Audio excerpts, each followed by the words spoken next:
আসন্ন উপজেলার নির্বাচন বিএনপি বর্জনের সিদ্ধান্ত নিলেও দলের কিছু নেতা সেই সিদ্ধান্ত অমান্য করে জমা দিয়েছেন মনোনয়নপত্র।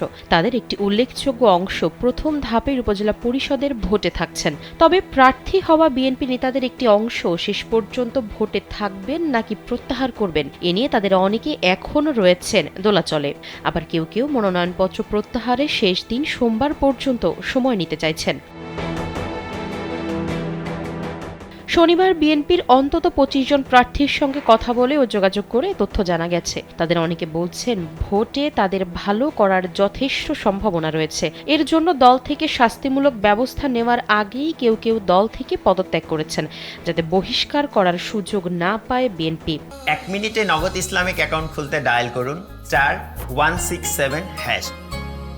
আগামী ৮ মে প্রথম ধাপে ১৫০ উপজেলা পরিষদের নির্বাচন অনুষ্ঠিত হবে। খোঁজ নিয়ে জানা গেছে বিএনপির সাবেক ও বর্তমান মিলে অন্তত ৪৫ জন নেতা উপজেলা চেয়ারম্যান পদে স্বতন্ত্র প্রার্থী হয়েছেন। কিন্তু দলের নীতি নির্ধারণী পরিষদ স্থায়ী কমিটি গত সোমবার সিদ্ধান্ত নিয়েছে বিএনপি দলীয়ভাবে উপজেলা নির্বাচনে অংশ নেবে না।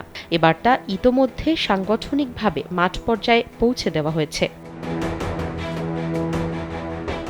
যদিও দলীয় নির্দেশনা সত্ত্বেও মনোনয়নপত্র দাখিল করা প্রার্থীদের অনেকে নির্বাচনে থাকার কথা জানিয়েছেন। তবে নির্বাচনে আগ্রহীদের বেশিরভাগ নেতাই সাবেক। বর্তমানে কমিটিতে আছেন এমন নেতার সংখ্যা খুবই কম। স্থানীয় উপজেলা আওয়ামী লীগের বিভক্তি এবং একাধিক প্রার্থিতার কারণে তাদের জয়ের সম্ভাবনা বেশি বলে মনে করছেন তারা। এদিকে মনোনয়নপত্র দাখিল করা প্রার্থীদের মনোনয়ন প্রত্যাহার করাতে তৎপর বিএনপি। বিএনপির জ্যেষ্ঠ যুগ্ম মহাসচিব রুহুল কবির রিজভী জানিয়েছেন মনোনয়নপত্র জমা দেওয়া নেতাদের সঙ্গে কেন্দ্রীয়ভাবে কথা বলা হয়েছে। বিভাগীয় সাংগঠনিক সম্পাদক এবং জেলার নেতারাও কথা বলেছেন যাতে প্রার্থিতা প্রত্যাহার করে ফেলেন, আর না করলে দল একটা সিদ্ধান্ত নিবে। এ বিষয়ে আজ একটি প্রতিবেদন প্রকাশ করেছে দৈনিক প্রথম আলো। বিএনপি সূত্র জানিয়েছে ইতোমধ্যে উপজেলা নির্বাচন সংক্রান্ত স্থায়ী কমিটির একটি বিবৃতি দলের বিভাগীয় সাংগঠনিক সম্পাদক সহ জেলার নেতাদের কাছে পাঠানো হয়েছে।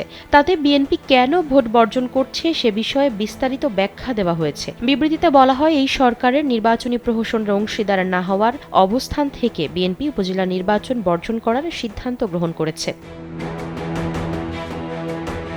তবে স্থানীয় সরকারের এই নির্বাচন নিয়ে দলের অবস্থান সম্পর্কে শেষ মুহূর্ত পর্যন্ত অস্পষ্টতায় ছিলেন বিএনপির তৃণমূলের নেতারা। কারণ বিএনপি নেতৃত্ব এতদিন সিদ্ধান্ত নিতে পারেনি।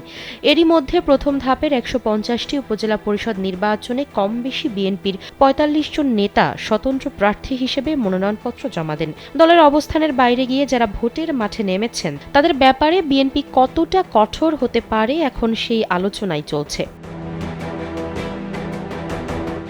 যদিও বিএনপি স্থায়ী কমিটির একাধিক সদস্য বলেছেন দলের সিদ্ধান্ত অমান্য করে উপজেলা নির্বাচনে তৃণমূলের নেতাদের যারা প্রার্থী হচ্ছেন তাদের বিরুদ্ধে শাস্তিমূলক ব্যবস্থা নেওয়া হবে। আজীবনের জন্য বহিষ্কারের চিন্তাও রয়েছে দলটির। কারণ ভোটের অধিকার নিয়ে আন্দোলনরত অবস্থায় ক্ষুদ্র স্বার্থে উপজেলা নির্বাচনে কেউ অংশ নিক তা চায় না বিএনপি। অবশ্য মনোনয়নপত্র প্রত্যাহারের শেষ সময় ২২ এপ্রিল। দলটির এই বার্তা ভোটে আগ্রহী তৃণমূলের নেতাদের উপর কতটা প্রভাব ফেলবে সে বিষয়েও প্রশ্ন উঠেছে। আফসারা নাজ, কালবেলা।